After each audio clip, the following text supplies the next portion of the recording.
ما شاء الله ولا حول ولا قوة إلا بالله العلي العظيم. حسبنا الله ونعم الوكيل، نعم المولى ونعم النصير. أعوذ بالله السميع العليم من الشيطان اللعين الرجيم. بسم الله الرحمن الرحيم. الحمد لله الذي جازي كل صانع ورايش كل قانع وراحم كل ضارع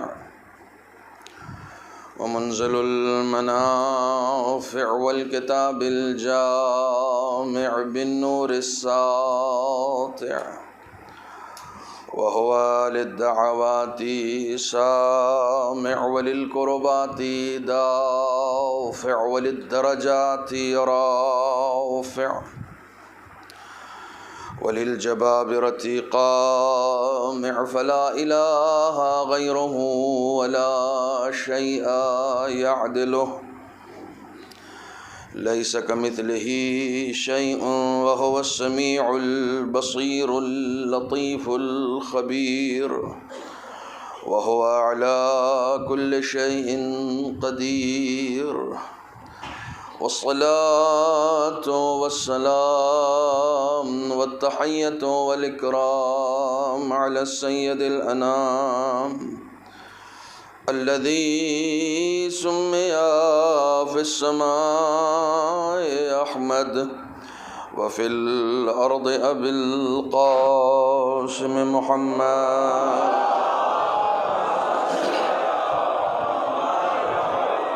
وعلى أهل بيته الطيبين الطاهرين المعصومين المظلومين الذين أذهب الله عنهم الرجس وطهرهم تطهيرا.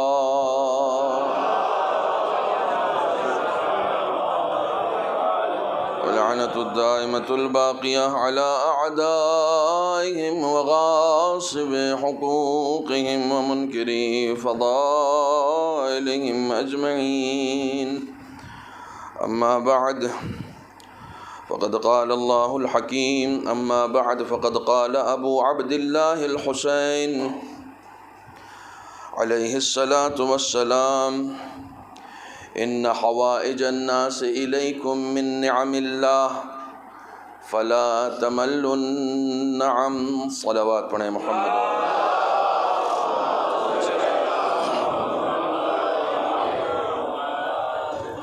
التماس ہے ایک مرتبہ سورہ حمد اور 3 مرتبہ سورہ اخلاص اول و آخر درود کے ساتھ پڑھ کر ناہید فاطمہ بنت انیس الحسن کی روح کو اشعال فرما دیں.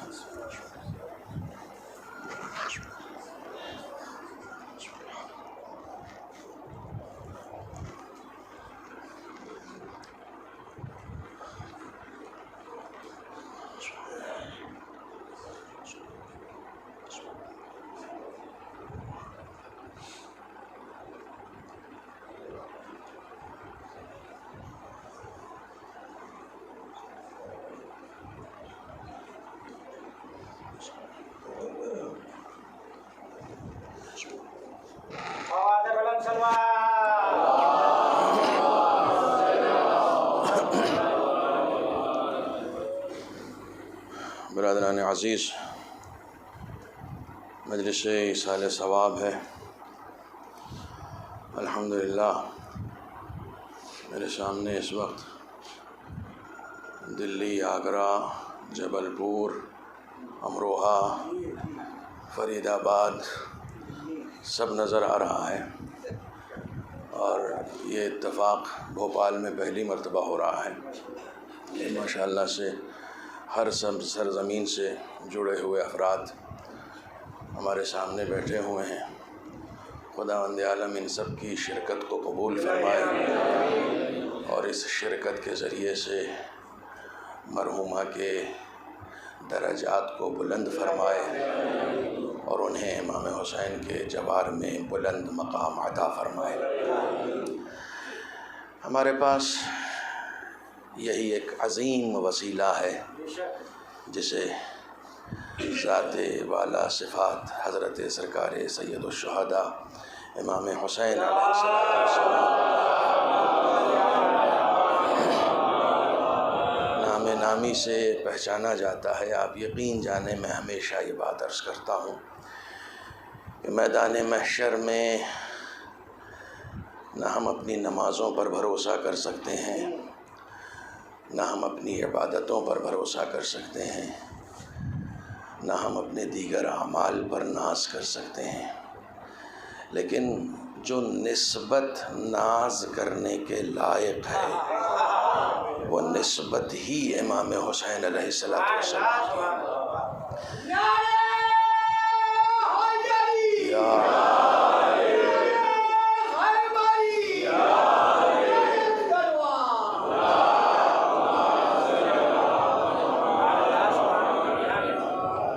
امام حسین کی ذات والا صفات نے صرف دین کی حفاظت نہیں کی ہے، ہر وہ شخص جو آپ سے جڑ گیا، پتہ نہیں آج کیا بات ہوئی کہ میرے آتے ہی شان بھائی نے اچانک ایک حملہ کرنے کی کوشش کی۔ مجھے ایسا لگ رہا تھا کہ جیسے وہ یہ اشارہ کر رہے تھے کہ مولانا آ گئے ہیں، اور تبصرہ جو ہے وہ ظاہر سی بات ہے کہ شعراء جو ہیں وہ اس کا حصہ قرار پاتے ہیں، ایسا نہیں ہے۔ لیکن ایک بات کی طرف میں اشارہ ضرور کرنا چاہوں گا۔ بڑے قیمتی اشعار کہتے ہیں یہ، اور بہت ہی اچھے سے پڑھتے بھی ہیں الحمدللہ۔ خداوند عالم ہم سب کی اس اطاعت کو قبول کرے۔ جب یہ کچھ اشعار پڑھ رہے تھے تو اس وقت میرے ذہن میں شان بھائی ایک حدیث آئی، اور شاید یہ حدیث آگے جتنے اشعار کہنے والے ہیں اور جتنے ذکر کرنے والے ہیں سب کے کام آئے۔ چھٹے امام امام جعفر صادق علیہ السلام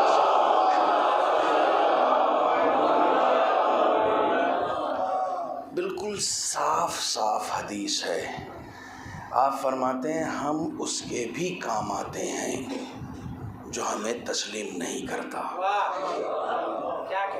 ہم اس کے بھی کام آتے ہیں، چاہے کافر ہو، مشرک ہو، حتیٰ کہ منافق ہو، ہم اس کے بھی کام آتے ہیں۔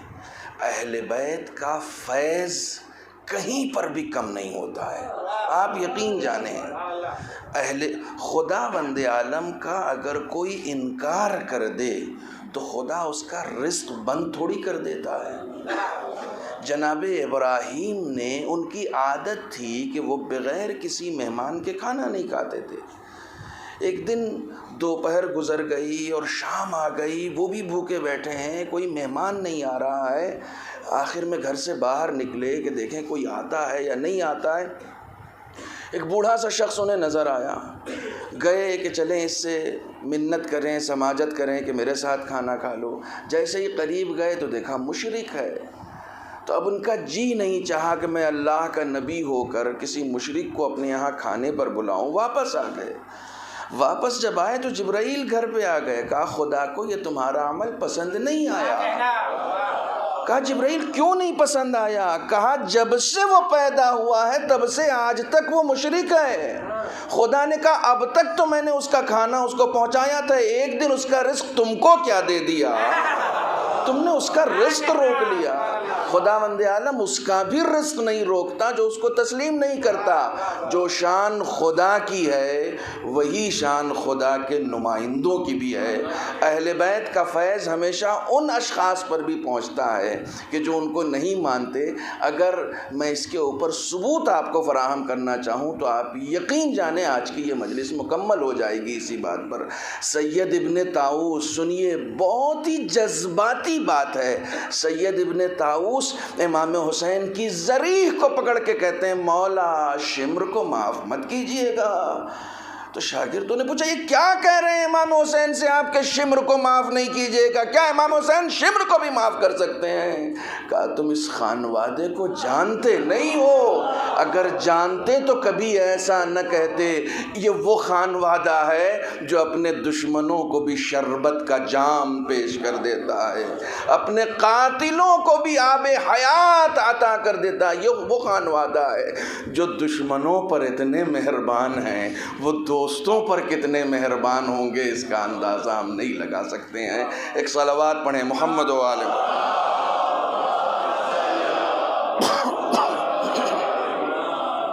ایک صلوات اور پڑھیں محمد و آل محمد۔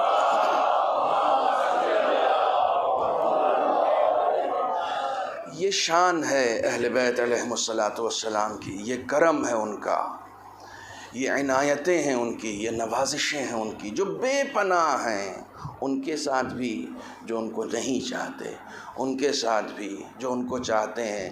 کبھی کسی زمانے میں نے آیت اللہ بہجت کے حوالے سے ایک کتاب ہے بہجت عارفان، اس میں یہ واقعہ درج کیا گیا ہے کہ جس میں ایک شخص ہے جو روزانہ مولا امیر المؤمنین علی بن ابی طالب علیہ السلام کی زیارت کے لیے جاتا تھا، روزانہ جاتا تھا۔ ایک شخص جو کہ یہودی تھا، وہ روزانہ اس کا مسخرہ کرتا تھا۔ کہا کہاں جاتے ہو؟ کس کے پاس جاتے ہو؟ کس سے ملنے جاتے ہو؟ کہا میں اپنے مولا سے ملنے جاتا ہوں۔ وہ زیارت کرنے جاتا تھا، کہا میں اپنے مولا سے ملنے جاتا ہوں۔ کہا وہ تم سے ملتے ہیں؟ کہا ان کی عنایتوں سے میں زندہ ہوں۔ بہرحال وہ روز اس کا مذاق اڑاتا تھا، اس مرد مومن کا روز مذاق اڑاتا تھا۔ تو آخر میں یہ مرد مومن ایک دن اس سے کہنے لگا کہ اگر تم نے میرا مذاق اڑانا نہیں چھوڑا تو میں شکایت کر دوں گا۔ کہا اچھا تمہاری شکایت بھی سنی جاتی ہے وہاں؟ کہا ہاں ہماری شکایتیں بھی سنی جاتی ہیں۔ ایک عرصہ گزر گیا اس بات کو۔ ایک دن پھر اس یہودی کی ملاقات ہوئی۔ کہا کیا ہو گیا؟ تم نے شکایت نہیں کی؟ اس عدالت سے کیا فرمان میرے لیے جاری ہوا؟ کبھی بتایا نہیں تم نے؟ تو اس نے کہا کہ ہاں میں نے شکایت تو کی تھی، لیکن انہوں نے کہا کہ وہ تمہیں سزا نہیں دے سکتے یا وہ تمہیں سزا نہیں دینا چاہتے۔ کہا کیا مطلب؟ کیوں نہیں سزا دینا چاہتے وہ؟ انہوں نے تمہیں جواب بھی دے دیا۔ کہاں جواب بھی دے دیا کہ وہ تمہیں سزا نہیں دینا چاہتے۔ یہ یہودی ہے، مومن کہہ رہا ہے کہ وہ تمہیں سزا نہیں دینا چاہتے۔ انہوں نے جواب دیا۔ کہا لیکن کیوں؟ کہا اس لیے کہ تم نے ایک مرتبہ ان کے فرزند کی پیاس کو یاد کر کے گریہ کیا تھا۔ کہا کیسے؟ کہا تم اسی دجلہ کے کنارے بیٹھے ہوئے تھے، فرات، اسی دجلہ، اسی دریا کے کنارے بیٹھے ہوئے تھے اور اس کا پانی موجیں مار رہا تھا۔ اچانک تمہیں یاد آیا کہ یہ پانی کہ جو خدا نے ہر ایک کے لیے عام کیا ہے، وہ کون سے لوگ تھے جنہوں نے فرزند رسول پر یہ پانی بند کر دیا تھا؟ وہ کون سے؟ تم نے یہ سوچا تھا اور یہ سوچ کر تمہاری آنکھ میں آنسو آ گئے تھے۔ انہوں نے کہا اس نے میرے فرزند پہ گریہ کیا ہے، میں اسے سزا نہیں دے سکتا۔ وہ آپس میں اپنے اندر یہ سوچنے لگا کہ یہ بات میرے درمیان ہے اور میرے خدا کے درمیان، یہ بات کوئی نہیں جانتا ہے۔ اس واقعے کو میں نے کسی سے شیئر نہیں کیا ہے، اس بات کو میں نے کسی سے بتایا نہیں ہے۔ آخر یہ کون لوگ ہیں جو ہمارے قلب کی بات بھی جانتے ہیں؟ یہ ان کا نہیں ہے، یہ یہودی ہے، یہ ان کا اپنا نہیں ہے۔ کہا یہ کون لوگ ہیں جو اس دنیا میں بظاہر نہیں ہیں لیکن میرے دل کی بات جانتے ہیں؟ کہا اب اگر جانا تو اکیلے مت جانا، مجھے بھی لے کر جانا۔ ان کا احسان نہیں، ان کا طریقہ کار، بہت اچھے اشعار پڑھ رہے تھے، لفاظیوں سے دین نہیں پہنچتا ہے، ان کا طریقہ کار اپنوں کو دور نہیں کرتا، غیروں کو اپنا لیا کرتا ہے۔ صلوات پڑھیں محمد و آل محمد پر۔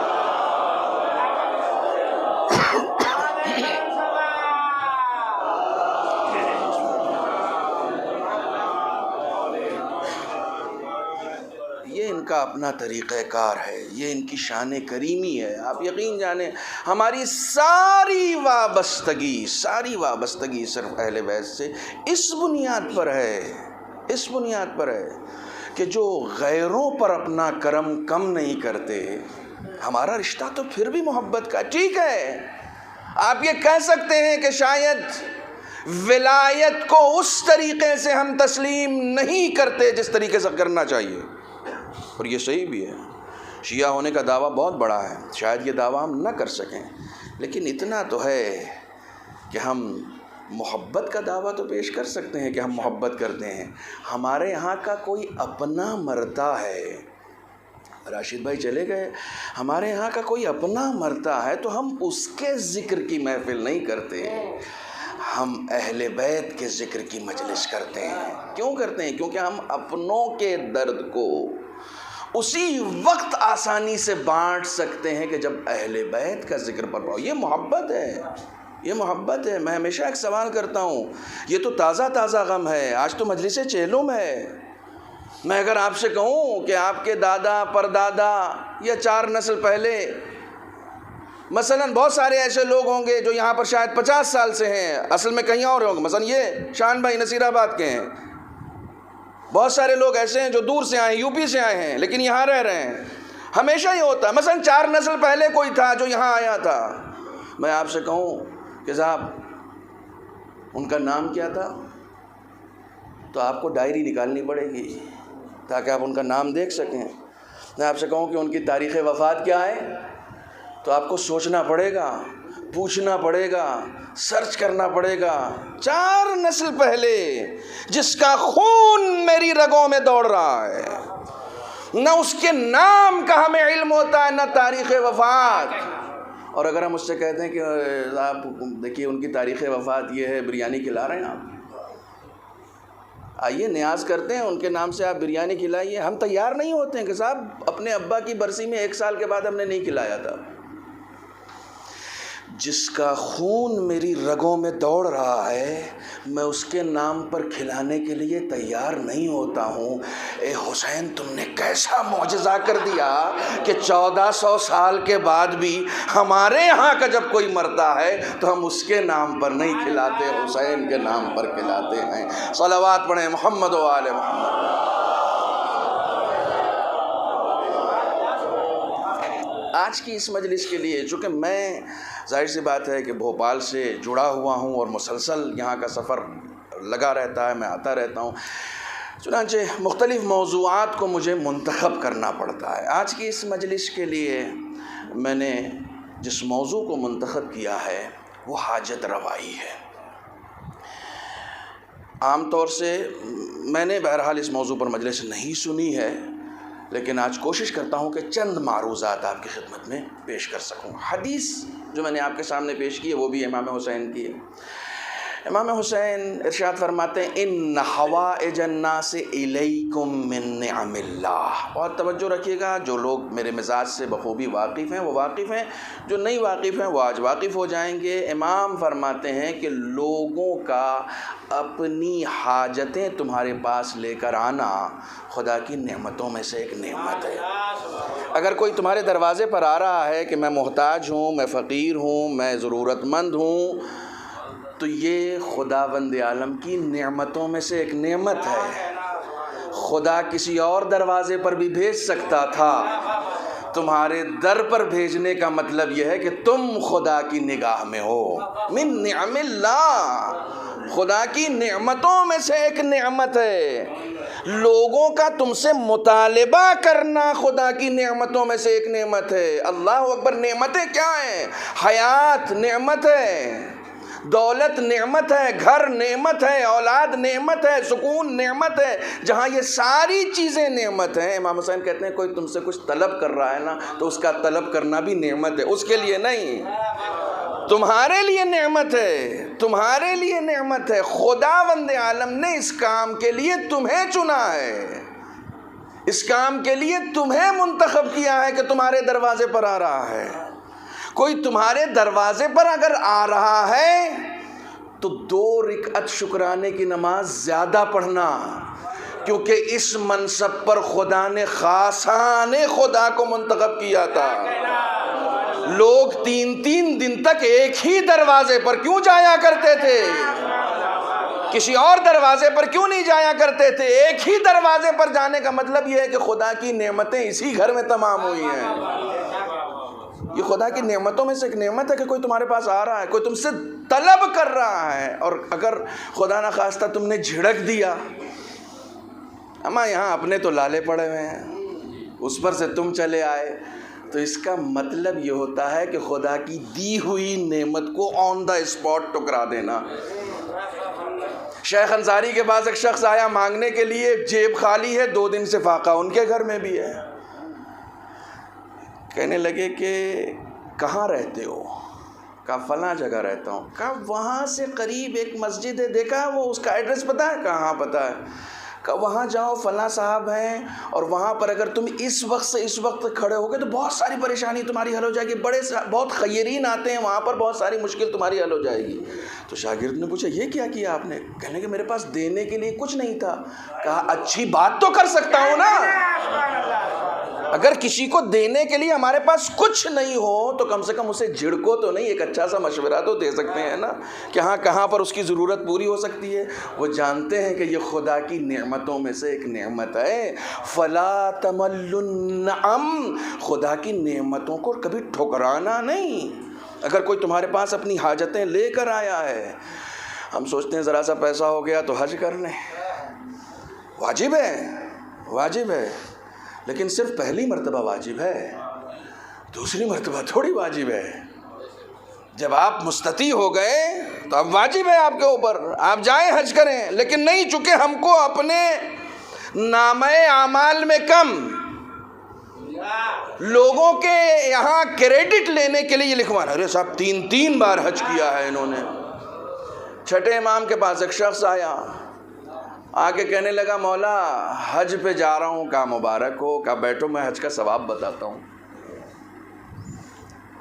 کسی کام کا ثواب جانے بغیر عمل کرنا اور ہے، ثواب جان کر عمل کرنا اور ہے۔ کہا بیٹھو میں تم کو ثواب بتاتا ہوں۔ اس حج میں ایک چیز ہے طواف، صرف ایک چیز ہے، جو یہ 7 بار تم طواف کرتے ہو نا، بغیر اس کے حج نامکمل ہے۔ امام نے کہا چھوڑو حج، میں صرف طواف کا ثواب بتاتا ہوں، جس کے بغیر حج مکمل نہیں۔ بہت توجہ رکھیے گا، حج کو چھوڑ دو، صرف اس کا ثواب بتاتا ہوں کہ جو اس کے بغیر حج مکمل نہیں ہوتا۔ کہ جیسے ہی کوئی شخص طواف مکمل کرتا، جتنا ثواب مجھے یاد آئے گا میں صرف اتنا بتاؤں گا، جتنا امام نے بتایا وہ سب نہیں بتا پاؤں گا، یہ بھی یاد رکھیے گا، جتنا مجھے اس وقت یاد آئے گا میں وہ بتاؤں گا۔ امام نے فرمایا جیسے ہی کوئی شخص طواف مکمل کرتا ہے 6000 نیکیاں اس کے نامہ اعمال میں لکھ دی جاتی ہیں، 6000 گناہ مٹا دیے جاتے ہیں، 6000 دنیاوی حاجتیں اس کو دے دی جاتی ہیں، 6000 آخرت کی حاجتیں اس کو دے دی جاتی ہیں، 6000 درجات اس کے بلند ہو جاتے ہیں۔ امام بتاتے جا رہے ہیں، وہ خوش ہوتا جا رہا، صرف طواف کا یہ حال ہے۔ ابھی سعی باقی ہے، ابھی احرام باقی ہے، ابھی تلبیہ باقی ہے، ابھی تکبیر باقی ہے، ابھی صرف طواف کا ثواب امام بتا رہے ہیں۔ امام ثواب بتاتے رہے، وہ خوش ہو گیا، کہا اس سے بہتر کوئی چیز بتاؤں؟ جب طواف کا ثواب امام بتا چکے تو کہا اس سے بہتر کوئی چیز بتاؤں؟ کہا مولا اگر اس سے بہتر ہو تو پھر کیا کہنا؟ کہا اس سے بہتر یہ ہے کہ کسی مرد مومن کی حاجت کو پورا کرو، خدا 10 حج کے برابر ثواب ایک حاجت کو پورا کرنے میں۔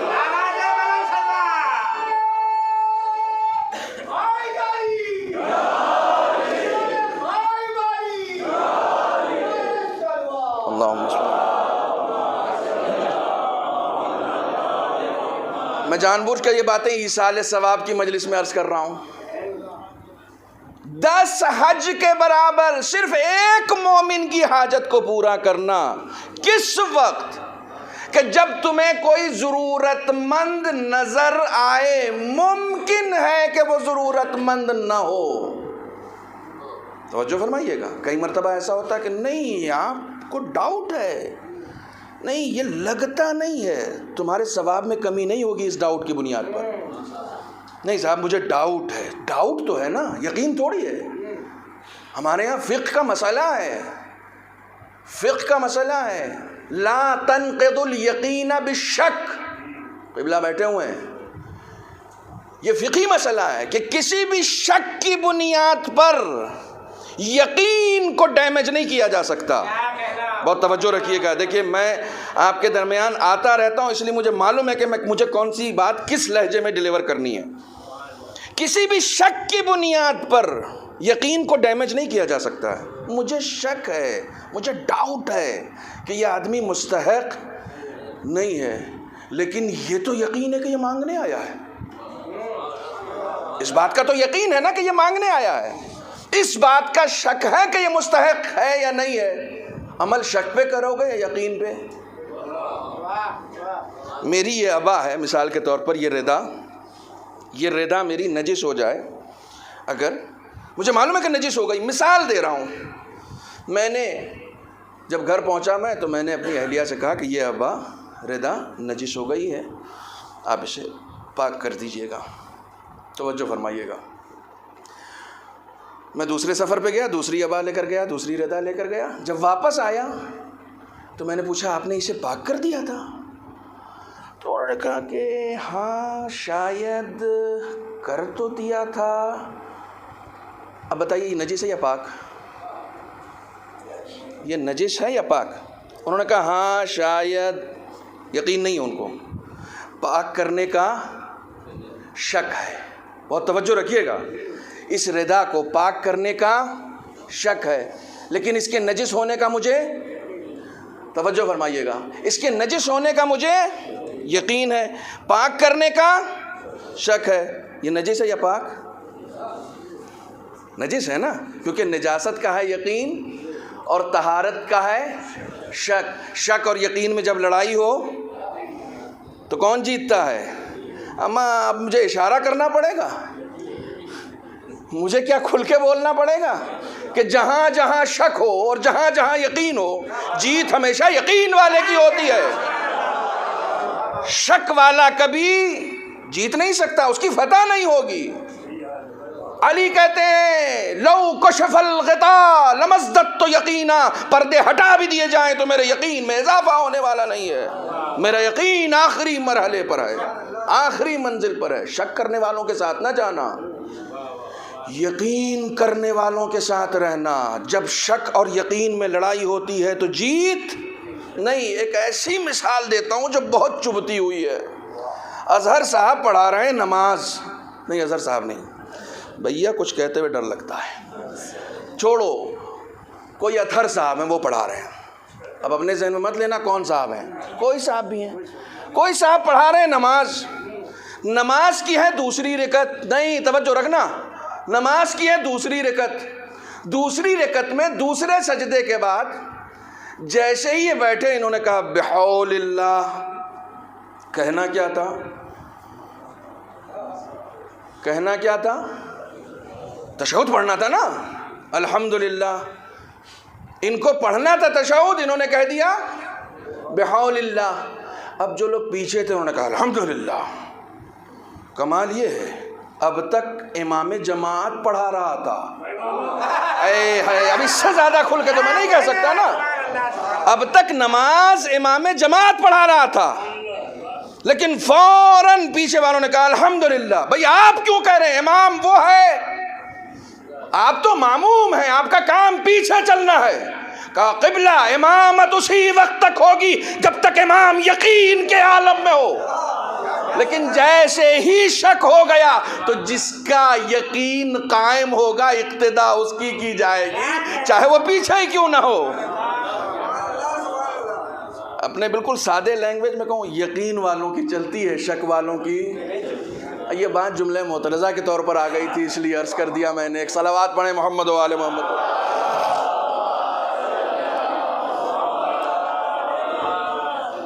آپ کی صلوات ایسی نہیں لگ رہی ہے کہ جیسے آپ پوری توجہ کے ساتھ سن رہے ہیں.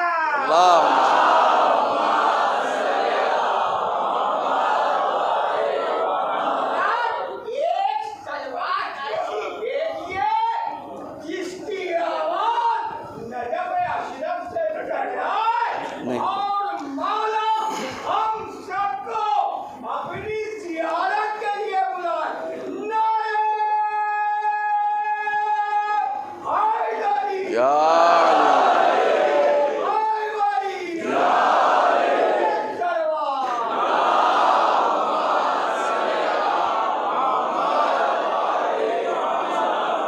خدا کرے ہمارا عمل ایسا ہو جائے کہ صرف موت کے وقت علی کی زیارت نہ ہو، زندگی میں بھی علی کی زیارت ہو جائے انشاءاللہ۔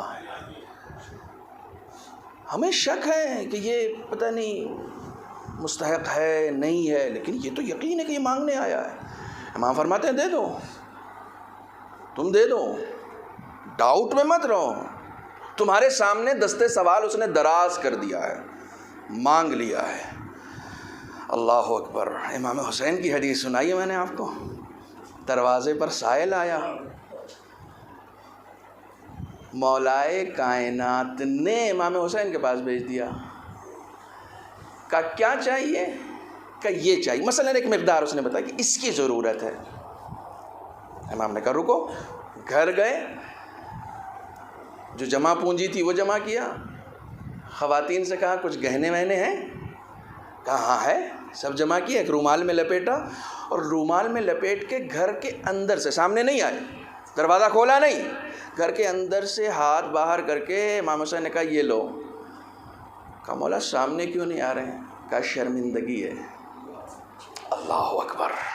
مانگنے والے کو نہیں، دینے والے کو۔ کہا مولا آپ کو شرمندگی کیسی؟ کہا جتنا دینا چاہ رہا تھا اتنا نہیں دے سکا، اس بات کی اس کی حاجت سے کہیں زیادہ دے دیا ہے۔ کہا میں جتنا دینا چاہ رہا تھا میں اتنا نہیں دے سکا، اس بات کی شرمندگی ہے۔ پورا قصیدہ اس نے کہا ہے، قصیدہ تاریخ میں موجود ہے، پورا قصیدہ کہا ہے اس نے۔ یہ شان ہے ان کی عطا کرنے کی۔ یہ ایک ہی دروازے سے اتنا دے دیتے ہیں کہ کسی کے 40 دروازے سے بھی اتنا نہیں ملتا۔ یہ شان ہے ان کی عطا کرنے کی۔ توجہ فرمائیے گا، یہ عظیم نعمتوں میں سے ایک نعمت ہے جو خداوند عالم، اگر آپ کے پاس کوئی سائل آ رہا ہے اپنے گزشتگان کے نام سے، اپنے مرحومین کے نام سے، اگر ثواب جاریہ چاہتے ہیں نا، خدا کی قسم لوگوں کی حاجتوں کو پورا کرنا، لوگوں کی حاجتوں کو پورا کرنا امام حسین کے مطابق خداوند عالم کی عظیم نعمتوں میں سے ایک نعمت ہے۔ امام حسین کے مطابق عظیم نعمتوں میں سے ایک نعمت ہے۔ سب سے کم سوشل ورک کی ایکٹیویٹیز الحمدللہ ہمارے یہاں پائی جاتی ہے، سب سے کم۔ ہمارے یہاں ماتمی انجمنیں تو ہیں، لوگوں کی ضرورتوں کو پورا کرنے والی انجمنیں نہیں ہیں۔ ہمارے یہاں نوحہ پڑھنے والی انجمنیں تو ہیں، لوگوں کے آنسو پوچھنے والی انجمنیں نہیں ہیں۔ ہمارے یہاں دیگر انجمنیں تو ہر طرح کی انجمنیں، آپ کہیں پر چلے جائیے آپ کو سوشل ورک سرداروں میں بہت زیادہ دکھ جائے گا، دوسری قوموں میں عیسائیوں میں بہت زیادہ دکھ جائے گا۔ سب سے زیادہ جن کے یہاں ہونا چاہیے تھا، سب سے زیادہ جن کا امیر اس وقت تک سوتا نہیں تھا جب تک پورے شہر کو کھانا نہ کھلا دے، اس وقت تک سوتا نہیں تھا، ان کے چاہنے والے الحمدللہ اس طرح کی انجمنیں ہمارے یہاں نہیں ہیں۔ یہ عیب ہے، یہ ہمارے یہاں کا ایک فالٹ ہے۔ آپ یقین جانیں اس طرح کے کام ہم لوگ بہت اچھے سے کر سکتے ہیں۔ میں نے ایک جملہ گجرات میں کہا تھا کہ معصومین نے اپنوں کو کھلانے نہیں کہا ہے، بھوکوں کو کھلانے کہا ہے۔ ہم خود ہی بناتے ہیں، خود ہی کھا جاتے ہیں۔ اپنوں کو کھلانا کمال نہیں ہے، بھوکوں کو کھلانا کمال ہے۔ آپ یقین جانیں اپنوں میں اگر ہم 1000 کو کھلا دیں اور کسی ایک بھوکے کو کھلا دیں، خدا کی قسم کوئی موازنہ نہیں ہو سکتا ہے، کوئی موازنہ نہیں ہو سکتا ہے۔ کوشش کریں۔ بہت سارے ماشاءاللہ سے انٹلیکچوئلز ہیں اور بہت سارے ایسے لوگ ہیں جو ورک کر سکتے ہیں، فیلڈ ورک کر سکتے ہیں۔ ہمارے یہاں کے نوجوان اس زمرے میں کام کر سکتے ہیں، قدم اٹھا سکتے ہیں۔ میں گجرات گیا تھا کہ وہاں پر ایک حسینی یوتھ کے نام سے ایک انجمن ہے، وہ لوگ آئے اور ان کا کام کیا ہے؟ ان کا کام اب تک صرف عزاداری تھا، امام حسین کی عزاداری کو آرگنائز طریقے سے وہ کرتے تھے۔ انہوں نے مجلس کے بعد ایک میٹنگ ہمارے ساتھ کی، کہنے لگے کہ آپ ہمارے کام کو بتائیے کہ ہمیں کیا کیا کرنا چاہیے۔ ہم نے کہا سب سے پہلا کام آپ کو سوشل ورک کرنا ہے، دوسروں کی ضرورتوں کو پورا کیجئے، چاہے وہ کافر ہی کیوں نہ ہو، چاہے وہ مشرک ہی کیوں نہ ہو۔ آپ دوسروں کے کام آئیے. جب بھی کوئی مشکل میں ہو اس کے ذہن میں آپ کی انجمن آئے کہ میری مشکل کو یہ انجمن حل کر سکتی ہے, میری انجمن کو یہ نوجوانوں کا طبقہ حل کر سکتا ہے, یہ دوسروں کے کام آتے ہیں. کیوں؟ اس لیے کہ جب بھی ہمارے اماموں کی موجودگی میں جب بھی کسی کے اوپر کوئی مشکل آئی ہے اس نے ہمیشہ مشکل کشا کا دروازہ کھٹکھٹایا. اس نے ہمیشہ امام محمد تقی علیہ السلام کے زمانے میں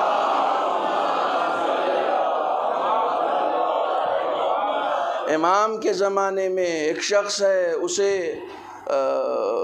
یہ مامون نے, بظاہر مامون نے یا جو بھی عباسی خلیفہ تھا, اس نے طلب کر لیا تھا دربار میں.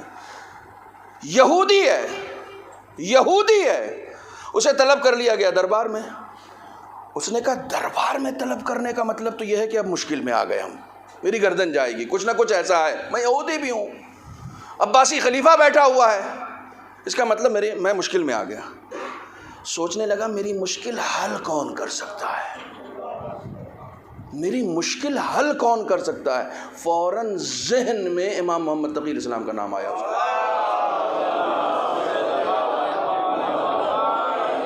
فوراً ذہن میں امام کا نام آیا. مسلمان نہیں ہے, امام کا پیروکار نہیں ہے. سوچنے لگا کہ میں نے تو ان کا گھر بھی نہیں دیکھا ہے, میں تو جانتا بھی نہیں ہوں, پہچانتا بھی نہیں ہوں, لیکن شیعوں کے ساتھ اٹھ بیٹھ تھی اس کی. اس نے کہا شیعہ تو یہ دعویٰ کرتے ہیں کہ وہ امام صرف انسانوں کا نہیں ہے, کائنات کے ذرے ذرے پر اس کی امامت ہے. تو گھوڑے پر, جس گھوڑے پر بیٹھا تھا, اس سے کہا اگر وہ تیرا امام ہے تو تجھے تو پتا ہوگا نا کہ ان کا گھر کہاں ہے. اگر وہ تیرے بھی امام ہے تو تجھے تو پتا ہوگا, تو پہنچا دے. گھوڑے پر بیٹھا رہا, گھوڑے نے اس گھر پہ پہنچا دیا. اب اسے تو معلوم نہیں نا کہ یہ امام کا گھر ہے. آستین میں کچھ پیسے چھپا کر لایا تھا کہ امام کی خدمت میں دے گا, اپنی مشکل بتائے گا. امام تو سامنے نہیں آئے, غلام آیا. غلام نے کہا تمہارا نام یہ ہے؟ کہا ہاں. کہا وہ آستین میں جو پیسے لے کر آئے ہو دو. کہا تمہیں کیسے پتا کہ میں آستین میں پیسے چھپا کر لایا ہوں؟ کہا امام نے کہا ہے پیسے دے دو اور تم وہاں سے صحیح سلامت واپس آؤ گے. کہا لیکن یہ ساری باتیں تمہیں پتہ کیسے ہیں؟ کہا جب گھوڑے کو ایڈریس معلوم ہو سکتا تو ہمیں نہیں معلوم ہوگا. ہر وہ شخص جو ہمارے دروازے پر آتا ہے کبھی خالی ہاتھ نہیں جاتا ہے. یہ شان ہے اس دروازے کی, یہ شان ہے. خدا کی قسم اپنے آپ کو اہل بیت کے قریب کرنا ہے تو زبان سے دعوے داری کرنا چھوڑ دو, کردار سے تیاری کرنا شروع کر دو. اپنے عمل کو ان کے قریب لے کر آؤ, ان کے عمل کے قریب لے کر آؤ. اور امام ایک بات اور بھی آپ کی خدمت میں بتاتا چلوں کہ ایک مرتبہ انسان انفاق کرتا ہے, صدقہ دیتا ہے. امام نے فرمایا صدقے سے زیادہ ثواب قرض دینے کا ہے. شاید میرے نوجوانوں کے لیے یہ بات نہیں ہو. امام نے فرمایا صدقے سے زیادہ ثواب قرض دینے کا. کہ مولا کیوں؟ کہا صدقے میں کنفرم نہیں ہے کہ اس کو ضرورت ہے یا نہیں ہے, لیکن قرض میں کنفرم ہے کہ اس کو ضرورت ہے, اس لیے وہ قرض لینے کے لیے آیا. توجہ فرمانے. ہمارے یہاں کوئی ایک انجمن وظیفہ سعادات نے کچھ زمانے تک کام کیا اور آج بھی کام کر رہی ہے یہ انجمن, لیکن وہ صرف ایک خاص پرٹیکولر سبجیکٹ میں, ایجوکیشن کے ڈپارٹمنٹ میں, اور وہ بھی کس حد تک ہے بہرحال. لیکن یہ خوبی ہے کہ اب تک کم سے کم کامیابی کے ساتھ یہ انجمن کام کر رہی ہے. صرف یہی ایک انجمن ہے. اس کے علاوہ چھوٹی موٹی آرگنائزیشن کبھی بیماری کے نام پر, کبھی اس کے نام پر تھوڑی بہت مدد ہو جاتی, لیکن باقاعدہ طور پر مثلا قرض الحسنہ کا کوئی ڈپارٹمنٹ ہو ہمارے یہاں کہ ہاں کہیں پر بھی شیعوں کو مشکل ہو وہاں پر رجوع کریں, جائیں. مرجعیت کے دفتر میں جو حال ہے وہ بھی ناگفتہ بے ہے. بہت ساری باتیں میں کہہ بھی نہیں سکتا ہوں, وہ بھی ناگفتہ بے ہے. مگر آیت اللہ سید ابوالحسن اصفہانی علم کا پہاڑ. میں نے کبھی عرض کیا تھا 10 سال کی عمر میں امام زمانہ سے ملنے والا. 10 سال کی عمر میں آپ تصور نہیں کر سکتے کیا شخصیت ہے, تصور نہیں کر سکتے. سید ابو الحسن اصفہانی کی, اللہ اکبر. میں آپ یقین جانیں ممبر پر بیٹھا ہوں, کم سے کم صرف آدھا گھنٹہ ان کی فضیلت پڑھ سکتا ہوں. اہل بیت کے دروازے کے ایک ادنا سے غلام کا نام ہے ابو الحسن اصفہانی. ایک ادنا سے غلام کا نام ہے. مقلد آتا ہے 1000 دینار لے کر, چاہنے والا ہے مقلد ہے آپ کا, 1000 دینار لے کر آیا.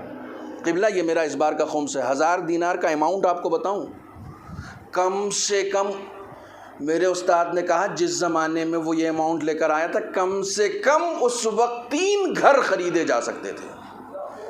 3 گھر اس وقت, جس وقت وہ یہ اماؤنٹ لے کر آیا تھا, 3 گھر اس وقت کم سے کم خریدے جا سکتے تھے اس اماؤنٹ سے. اتنا بڑا اماؤنٹ تھا.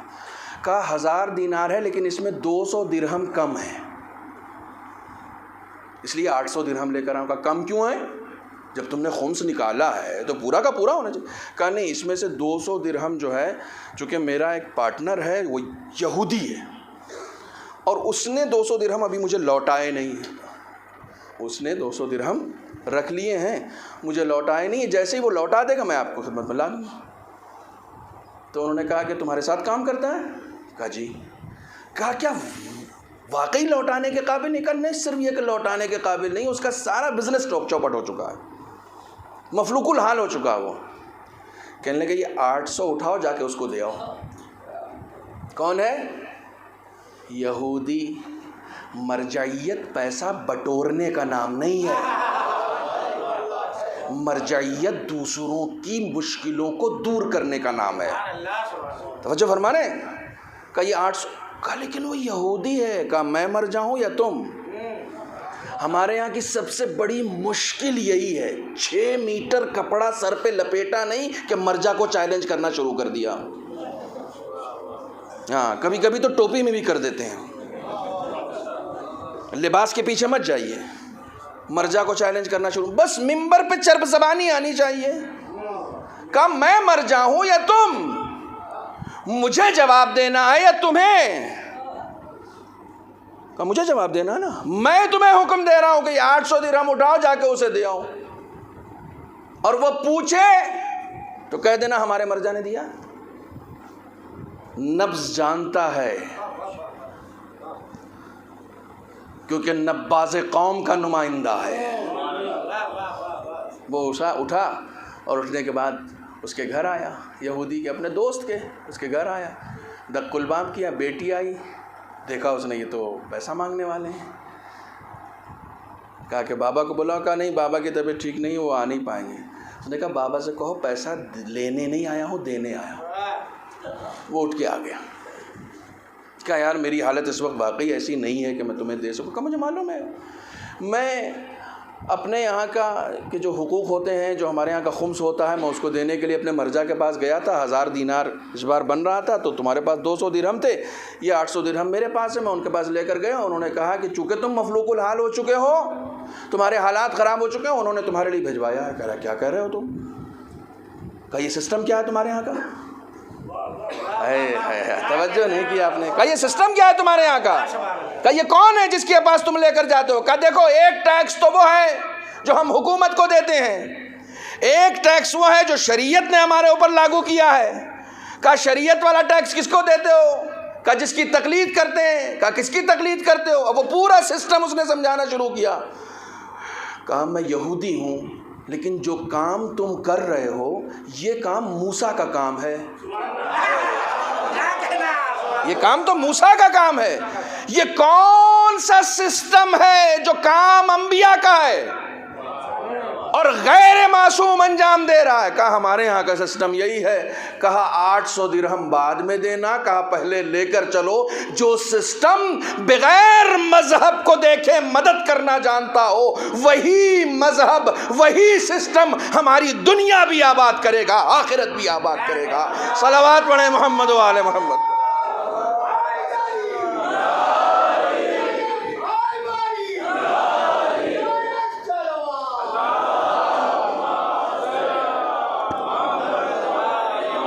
ایمان لے آیا، ایمان لے آیا۔ انہوں نے ایمان لانے کے لیے یہ رقم نہیں دی تھی، لیکن جانتے تھے کردار میں جب طاقت ہوتی ہے نا، دیکھو پیسہ نکالنا بہت آسان کام تھوڑی ہے بھائی، پیسہ جیب سے نکالنا پڑا، چندہ وصولنے والوں کو اچھی طرح معلوم ہے۔ آپ کے گھر پہ بٹھا کے آپ کو کھانا بھی کھلا دے گا، چائے بھی پلا دے گا، چندہ نہیں دے گا۔ بڑی مشکل سے جیب سے پیسہ بڑی مشکل سے نکلتا ہے۔ کیوں مشکل سے نکلتا ہے؟ کیونکہ وابستگی ہے، کیونکہ اسے اس پیسے سے وابستگی ہے۔ اور امام فرماتے ہیں کہ مومن وہ ہے جو اپنے مال کو اپنا نہ سمجھے۔ اپنے مال کو، مومن کی علامتوں میں سے ایک علامت یہ ہے کہ وہ اپنے مال کو اپنا مال نہیں سمجھتا۔ مولا پھر کس کا سمجھتا؟ خدا کا۔ جو خدا کا سمجھے گا وہ دینے میں دریغ نہیں کرے گا، اپنے اوپر خرچ کرنے میں دریغ کرے گا۔ تھوڑی سخت ہوگا یہ بات۔ جو اپنے مال کو، اللہم صلی علی محمد، توجہ رکھیے گا، جو اپنے مال کو، میری جیب میں 1000 روپیہ ہے، میں اس 1000 روپے کو اپنا نہ سمجھوں، خدا کا سمجھوں۔ جب میں خدا کا سمجھوں گا نا تو خدا کی راہ میں دینے سے کوئی مجھے گریز ہوگا؟ جس کا تھا اس کے پاس اپنے اوپر خرچ کرنے میں دریغ کروں گا۔ کیوں؟ وہاں حساب نہیں دینا ہے، یہاں حساب دینا ہے۔ میں اپنے اوپر خرچ کروں گا تو مجھے حساب دینا پڑے گا، کسی کو دے دوں گا تو حساب نہیں دینا پڑے گا۔ راہ خدا میں دے دیا میں نے، ختم، تیرا تھا، جس کا تھا اس کو دے دیا۔ یہ روایت میں 10 مرتبہ بھوپال میں پڑھ چکا ہوں کہ جناب ابو ذر کے لیے مولا کائنات کے ایک صحابی ہیں صعصعہ ابن سوحان، بڑی عجیب و غریب شخصیت ہے۔ پہلی مجلس روئے زمین پر جو پڑھی گئی ہے وہ صعصعہ ابن سوحان کی طرف سے پڑھی گئی ہے۔ یہ شاید انفارمیشن نہیں ہو آپ کے لیے، اور وہ جناب زہرا نے منعقد کی تھی وہ مجلس، معاف کیجیے گا، مولا کائنات نے منعقد کی تھی جناب زہرا کے لیے، اور پہلی مجلس پڑھی ہے صعصعہ ابن سوحان نے، باقاعدہ طور پر جو مجلس ہوئی ہے۔ امام کا اتنا قریبی صحابی ہے، اور میں آپ کو بتا دوں کون سا صحابی ہے یہ، دیکھیے فضیلت کا یہ گوشہ بھی سنتے جائیے۔ دنیا میں بہت سارے صحابی ہیں جنہوں نے علی کی مدح کی ہے، لیکن یہی وہ صحابی ہیں کہ جب مولا کائنات دنیاوی اعتبار سے چوتھے خلیفہ کی حیثیت سے مسند خلافت پر بیٹھے تھے، اس وقت سب سے پہلا شخص جو تقریر کرنے کھڑا ہوا تھا وہ صعصعہ تھے، پہلا شخص۔ یہ کھڑے ہوئے اور انہوں نے کھڑے ہو کے جو لمبی چوڑی تقریر کی، اس میں سے صرف ایک نقطہ آپ کو سنا رہا ہوں۔ انہوں نے، بہت مشہور ہے، آپ نے سن رکھا ہے، لیکن میں چونکہ نام آ گیا ہے اس لیے سنا رہا ہوں کہ یہ کون تھا یہ آدمی۔ کھڑے ہو کر کہتے ہیں کہ دنیا کے سارے امیروں کو مسند نے عزت دی ہے، آپ پہلے امیر ہیں جس نے مسند کو عزت عطا کر دی ہے۔ یہ صعصعہ ابن سوحان کا قصیدہ ہے۔ آپ پہلے امیر ہیں کہ جس کو عزت مسند سے نہیں ملی ہے، مسند کو عزت آپ سے ملی ہے۔ یہ صعصعہ ابن سوحان ہے۔ انہوں نے جناب ابو ذر سے کہا کہ میں جناب ابو ذر کے لیے کہا کہ صبح صبح میں ابو ذر کے ہاتھ میں درہم و دینار دیکھتا تھا، اور شام ہوتے ہوتے یہ بالکل فقیر ہو جاتا تھا، کچھ بھی نہیں، پھر پیسے ہی نہیں ہیں۔ تو میں پوچھتا تھا کیا ہوئے کہ پیسے صبح تو اچھے خاصے تھے تمہارے پاس؟ تو ابو ذر کہتے تھے میں نے صندوق میں رکھ دیا ہے۔ صندوق آج بھی عربی میں بینک کو کہتے ہیں۔ کہا میں نے صندوق میں رکھ دیا ہے۔ تو میں پوچھتا تھا کہ یہ صندوق کھلے گا کب؟ کہا جیسے ہی مروں گا اپنے آپ کھل جائے گا۔ موت جو ہے وہ صندوق کی چابی ہے۔ یعنی انویسٹ کرو مگر اسمارٹ انویسٹر بنو۔ ہمارے یہاں ایک پالیسی کی کمپنی ہے، جھوٹا نعرہ ہے اس کا، زندگی کے ساتھ بھی اور زندگی، جھوٹا نعرہ ہے۔ کسی کو زندگی کے بعد LIC کا پیسہ کام آیا ہے؟ ہم بتائیں گے آپ کا پیسہ زندگی کے بعد آپ کو کام آئے گا۔ LIC کے بتانے پہ مت جائیے، مولا کے بتانے پہ جائیے۔ مرنے کے بعد LIC والا پیسہ کام نہیں آئے گا، جو آپ نے راہ خدا میں انویسٹ کیا وہ کام آئے گا۔ وہ کام زندگی کے ساتھ بھی اہل بیت کا بتایا ہوا طریقہ کام آتا ہے، اور زندگی کے بعد بھی اہل بیت ہی کا طریقہ کام آتا ہے، اور کوئی نہیں کام آئے گا۔ آپ یقین جانیں، آپ یقین جانیں۔ ابو ذر نے کہا کہ وہ صندوق میں نے رکھ دیا ہے، جیسے ہی میں مروں گا وہ کھل جائے گا، تم کو لگ رہا ہے دے دوں گا تو کم ہو جائے گا۔ عام طور سے انسان اس لیے نہیں دیتا، نہیں بھائی ابھی بچے کی فیس دینی ہے۔ بچے کی فیس کب دینی ہے؟ 14 تاریخ کو۔ آج کیا تاریخ ہے؟ 6 تاریخ ہے۔ تمہارے پاس 7 تاریخ کو ایک ضرورت مند آ گیا، اس کو آج ضرورت ہے، بچے کی فیس 14 تاریخ کو ہے، مولا کیا کروں؟ مولا فرماتے ہیں تمہارے پاس 1 دن کا رزق ہے تو خدا کا شکر ادا کرو۔ آپ یقین جانیں، روایتوں کی ذمہ داری میری ہے۔ مولا فرماتے ہیں 1 دن کا رزق ہے تو خدا کا شکر ادا کرو، پھر پرسوں کیا ہوگا؟ پرسوں جو زندہ رکھے گا وہی دے گا۔ تمہیں یقین ہے خدا پر؟ تمہیں یقین ہے؟ اگر یقین ہوگا تو تم اس کو دے دو گے، کیونکہ جس نے آج دیا ہے وہ کل دینے پر بھی قادر ہے۔ جس نے آج مجھے دیا وہ کل دینے پر بھی قادر ہے۔ تم دے دو نا، تم یہ کیوں سوچ رہے ہو؟ تم دے دو، کل تمہارا کیا ہوگا؟ ہمارے یہاں ساری پرابلم یہی ہے، ساری پرابلم کل کیا ہوگا۔ یہ پرابلم اس وقت زیادہ اچھی ہوتی جب ہم مرنے کے بعد والے کل کی سوچتے، کہ جب ہم مر جائیں گے تب کیا ہوگا۔ جب آپ اس کل کی اسمارٹ سوچیں، اسی لیے کہتے ہیں اسمارٹ انویسٹر بنیں۔ جو لوگ تھک گئے ہیں وہ صلوات پڑھیں۔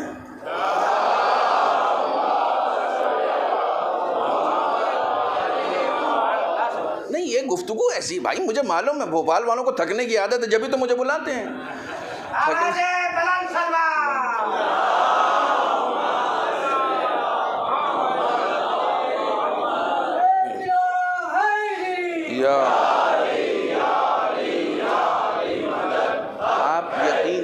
آپ یقین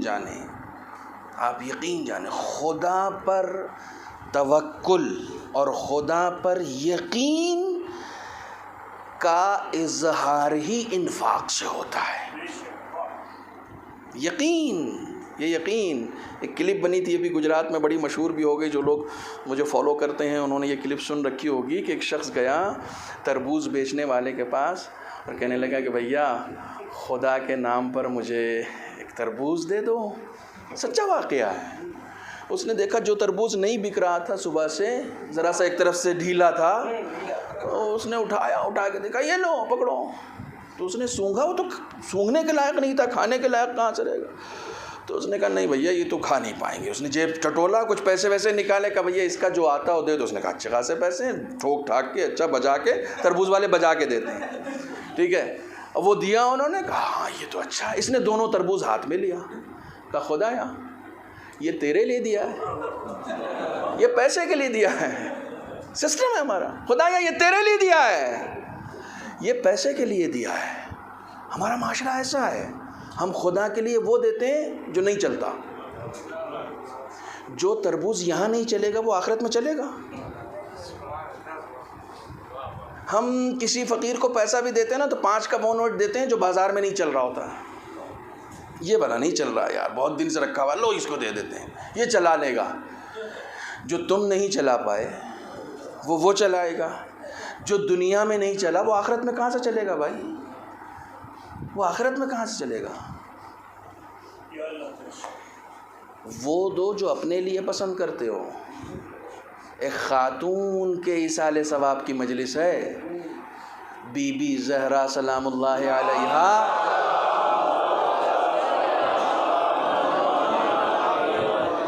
کہ اب راشد بھائی ہمارے سامنے بیٹھے ہوئے ہیں، ان کے سامنے یہ روایت ان کو سن کے بھی اچھا لگے گا۔ شادی کا دوسرا دن ہے، بی بی زہرا کی شادی کا دوسرا دن ہے۔ مولا رسول خدا ملنے آئے، دیکھا بوسیدہ لباس میں میری بیٹی بیٹھی ہوئی، پھٹے ہوئے لباس میں بیٹھی ہوئی ہے۔ کہا بیٹا تم کو ایک جوڑا شادی کا بہت پسند تھا، تم نے خاص کر کے وہ جوڑا خریدا تھا، وہ کہاں گیا؟ وہ کہاں؟ یہ شادی کا دوسرا دن اور یہ لباس، بوسیدہ لباس۔ کہا بابا صبح ایک فقیر آیا تھا، میں نے علی کے گھر میں بہت تلاش کیا کہ کیا دوں، مجھے کچھ نہیں ملا، پھر میری نگاہ میرے لباس پہ گئی جو مجھے بہت پسند تھی، یہ لباس مجھے بہت پسند تھا، یہ لباس مجھے بہت پسند تھا، اس لیے میں نے اٹھا کر دے دیا۔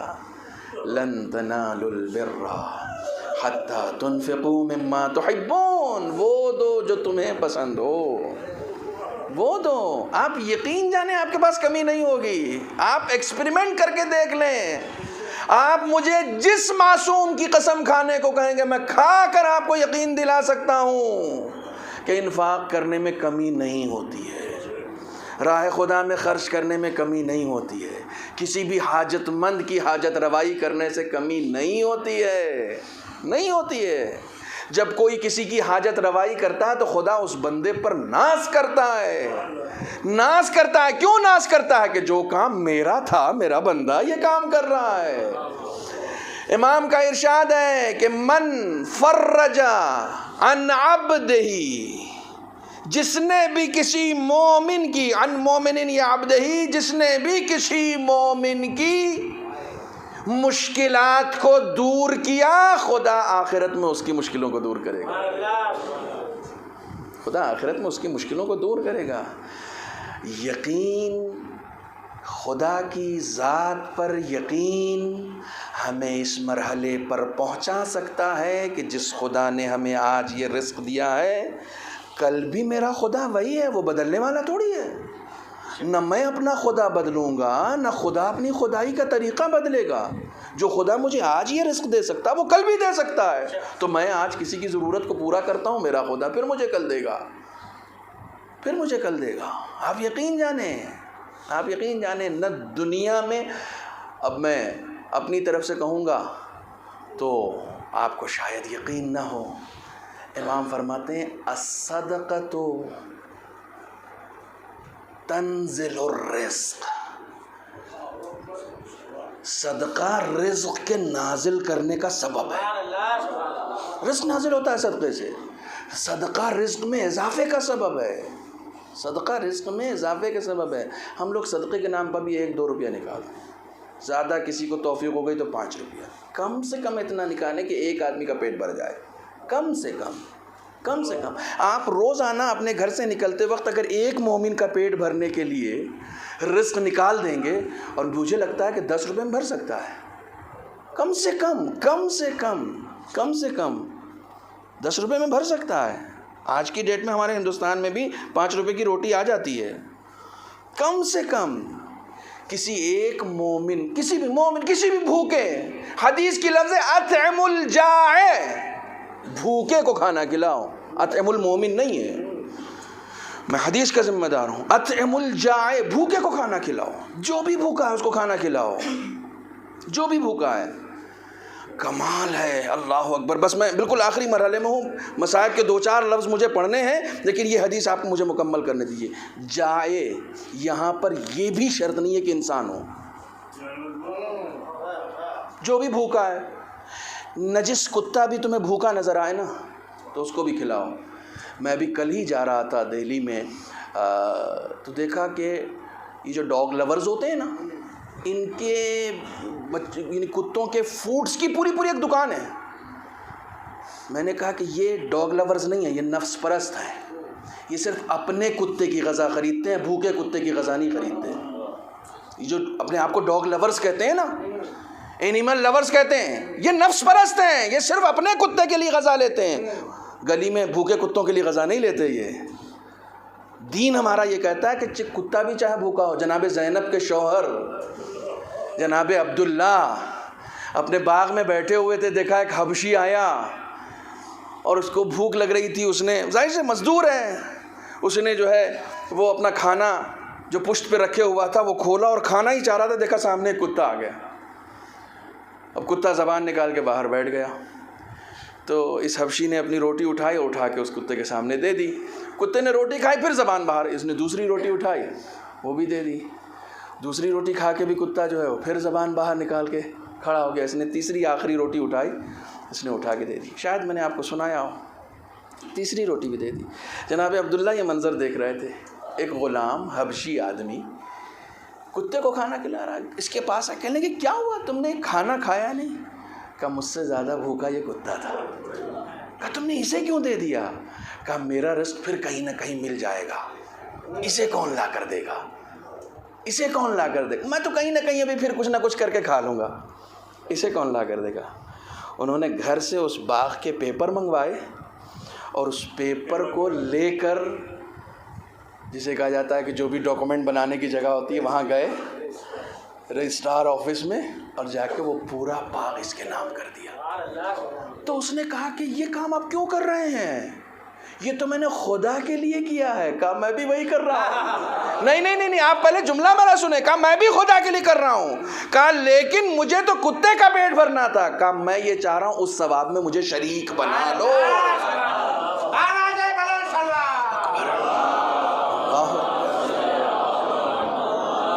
جناب زینب کے شوہر یہ جانتے تھے کہ اس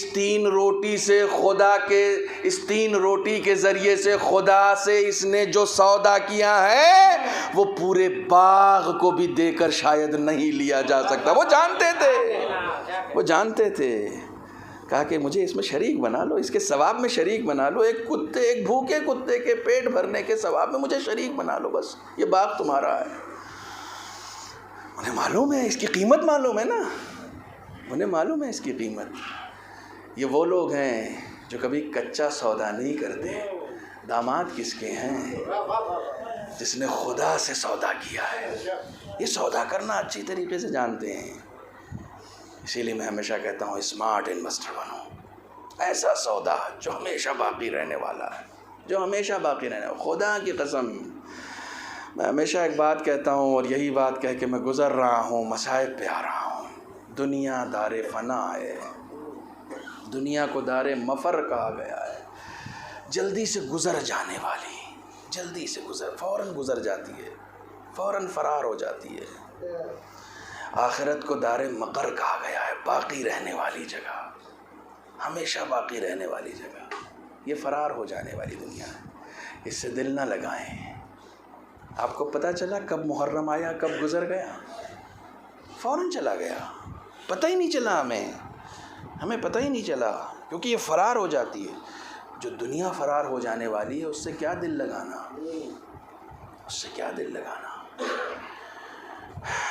ایک خاتون کے ایصال ثواب کی مجلس ہے۔ میں ہمیشہ دیکھتا ہوں کہ جس کے ایصال ثواب کی مجلس ہے اس کے نام کے معنی کیا ہیں۔ ناہید فاطمہ نام تھا۔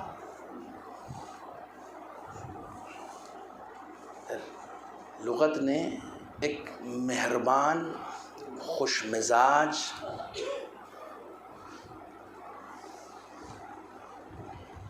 اور خاص طور پر اپنے خانوادے والوں کے لیے، خاص طور پر اپنے گھر والوں کے لیے ایک مہربان خاتون کے طور پر وہ رہی ہیں، انہوں نے زندگی گزاری ہے، اور اس کی تصدیق ان کے گھر والے، ان کے بیٹے، ان کے شوہر زیادہ اچھے سے کر سکتے ہیں۔ میں جب نام کے معنی دیکھ رہا تھا، آپ یقین جانیں مجھے جناب رباب ذہن میں آ رہی تھی۔ امام حسین علیہ السلام جناب رباب کے لیے کہتے ہیں کہ دو خاتون کے لیے امام حسین نے کہا ہے، خاص طور پر ایک جناب سکینہ اور ایک جناب رباب۔ امام حسین جہاں جانا چاہتے تھے کہ یہ دو خاتون میرے ساتھ رہے، کیونکہ بے پناہ مہربان خاتون، بے پناہ، اور خاص طور سے اپنے خانوادے والوں سے ایک سچا عشق کرنے والی،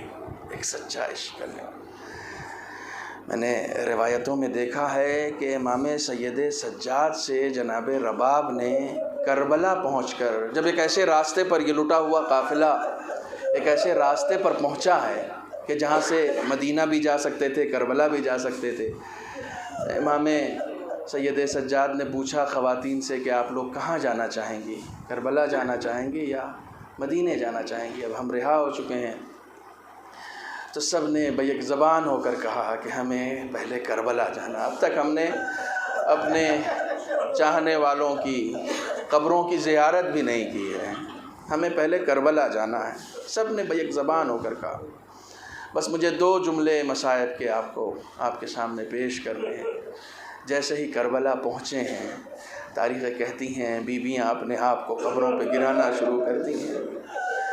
کبھی رباب نے اپنے آپ کو قبر پہ گرایا ہے، کبھی زینب نے اپنے آپ کو قبر پر گرایا ہے، کبھی ام کلثوم نے اپنے آپ کو قبروں پر گرایا ہے، گرا کر بین کرنا شروع کیا ہے، مرثیہ پڑھنا شروع کیا ہے، لیکن جب رخصت کا وقت آیا ہے تو سب وہاں سے رخصت ہونے لگے، لیکن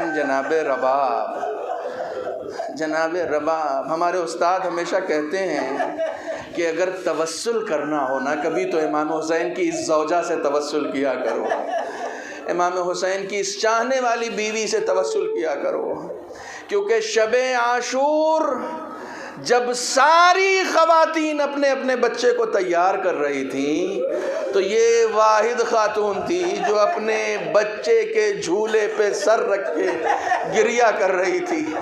امام حسین نے گریے کا سبب پوچھا، کہا ساری بیویاں خوش ہیں، ساری بیویاں اپنے بچوں کو عقل کے لیے آمادہ کر رہی ہیں، آپ گریہ کیوں کر رہی ہیں؟ تو اس زوجہ نے کہا تھا، اے آقا سب کے پاس قربانی دینے کے لیے کچھ نہ کچھ ہے، میرے پاس ایک بیٹی ہے جس کے اوپر جہاد ساقط ہے، میرے پاس جو بچہ ہے وہ اتنا چھوٹا ہے کہ میں اسے لباس جنگ بھی نہیں پہنا سکتی، میں اسے تیار بھی نہیں کر سکتی۔ امام نے کہا، اے رباب یہ ساری بیویاں جو اپنے بچوں کو تیار کر رہی ہیں سب کے سب جہاد کریں گے، مگر تمہارا بچہ جو جہاد کرے گا وہ قیامت تک یاد رکھا جائے گا، تمہارے بچے کا جہاد قیامت تک یاد رکھا جائے گا۔ یہ وہ بیوی ہیں، یہ وہ بیوی ہیں جناب سید سجاد کے پاس جاتی ہیں اور جا کر کہتی ہیں، اے آقا آپ ہمارے آقا ہیں، آپ ہمارے سید ہیں۔ دیکھیے رشتہ ماں بیٹے کا ہے، لیکن ایک ماں کو بھی معلوم ہے کہ امام ہوتا ہے۔ جناب سید سجاد سے کہتی ہیں کہ اگر ایک امام کی حیثیت سے آپ کی اجازت ہو تو میں اپنے والی و وارث کی قبر پہ کچھ دن رہنا چاہتی ہوں، میں اپنے والی و وارث کی قبر پہ کربلا میں رہنا چاہتی ہوں۔ ایک ماں کی فرمائش تھی، جناب سید سجاد انکار نہ کر سکے، لیکن اتنا ضرور کیا، بنی اسد کے قبیلے والوں کے پاس گئے، کہنے لگے کہ دیکھو ہم لوگ جا تو رہے ہیں واپس، لیکن یہاں پر آپ کے درمیان ایک خاتون رہیں گی، آپ ان کا خیال رکھیے گا۔ امام چھوڑ کر گئے ہیں، تاریخ بتاتی ہے، بنی اسد کے قبیلے والوں نے نقل کیا ہے کہ جب تک یہ خاتون کربلا میں رہی ہیں کبھی سائے میں نہیں بیٹھی، کبھی سائے میں نہیں بیٹھی ہیں۔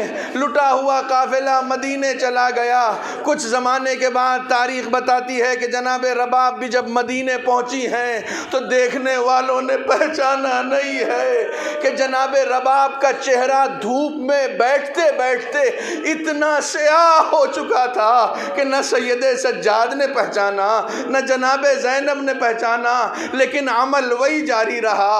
مدینے پہنچنے کے بعد بھی جناب رباب کبھی سائے میں نہ بیٹھی۔ تاریخ کہتی ہے، بعض مقاتل نے نقل کیا ہے کہ مدینے پہنچنے کے بعد بھی جناب رباب کا عمل یہی رہا کہ کبھی سائے میں نہ بیٹھی۔ جب بھی ان سے کہا گیا کہ آپ آ جائیے سائے میں آ کر بیٹھ جائیے تو فوراً کہتی تھی، میں نے اپنے والی و وارث کے جنازے کو بے کفن دھوپ میں پڑا ہوا دیکھا ہے، کبھی زندگی میں ٹھنڈا پانی نہ پیا، کبھی سائے میں نہ بیٹھی۔ جب آخر میں امام نے ایک امام کی حیثیت سے حکم دیا کہ اے اماں میں آپ کو ایک امام کی حیثیت سے حکم دیتا ہوں کہ اب آپ دھوپ میں نہ بیٹھیں، ایک طرف سے جناب سید سجاد نے اٹھایا، ایک طرف سے جناب زینب نے اٹھایا، لیکن تاریخ کہتی ہے آپ حکم مان تو گئی، جیسے ہی کھڑا کیا گیا جناب زینب کہتی ہے، بیٹا سید سجاد رباب اب اس دنیا میں نہ رہی، انہوں نے اپنے شوہر سے یہ وعدہ کیا تھا کہ آپ کے بعد کبھی ٹھنڈا پانی نہ پیوں گی، آپ کے بعد کبھی سائے میں نہ بیٹھوں گی۔ الا لعنت اللہ علی القوم الظالمین وسيعلم الذین ظلموا أي منقلب ينقلبون۔ بسم الله الرحمن الرحيم۔ اللهم كن لوليك الحجة ابن الحسن صلواتك عليه وعلى آبائه فی هذه الساعة وفی كل ساعة ولیا وحافظا وقائدا وناصرا ودلیلا وعینا حتی تسکنه ارضک طوعا وتمتعه فیها طویلا۔ بار خدایا بحق محمد و آل محمد ذکر کا ثواب 14 معصومین کے وسیلے سے مرحومہ ناہید فاطمہ کی روح کو ایصال فرما۔ معبود بحق محمد و آل محمد ہم سب کی توفیقات خیر میں اضافہ فرما، ہمارے تمام گناہوں کو معاف فرما۔ بالخصوص اس مجلس میں شرکت کرنے والی تمام خواتین اور تمام حضرات کے آباء و اجداد جو اس دنیا سے گزر چکے ہیں، اور بالخصوص جن کے لیے یہ مجلس منعقد کی گئی ہے، انہیں جوار معصومین میں جگہ عنایت فرما۔ معبود بحق محمد و آل محمد تمام بے روزگاروں کو روزگار عطا فرما، تمام مقروضین کے قرض کو ادا فرما، پالنے والے تمام حاجت رکھنے والوں کی حاجت روائی فرما۔ بار الہ بحق محمد و آل محمد ہم سب کو حج و زیارات سے مشرف فرما۔ معبود بحق محمد و آل محمد بے اولادوں کو صاحب اولاد بنا۔ معبود بحق محمد و آل محمد تمام خدمت گزاران دین، علماء کرام، مراجع عظام، بالخصوص حضرت آیت اللہ خامنئی، حضرت آیت اللہ سیستانی کو طول عمر عطا فرما۔ معبود منتقم خون حسینی سلطان دمہ حضرت امام عصر کے ظہور میں تعجیل فرما، ہمیں ان کے اعوان و انصار میں شمار فرما۔ ربنا تقبل منا انک انت السمیع العلیم۔ گزارش ہے ایک مرتبہ اور سورہ حمد اور 3 مرتبہ سورہ اخلاص کی اول و آخر درود کے ساتھ مرحومہ ناہید فاطمہ بنت انیس الحسن۔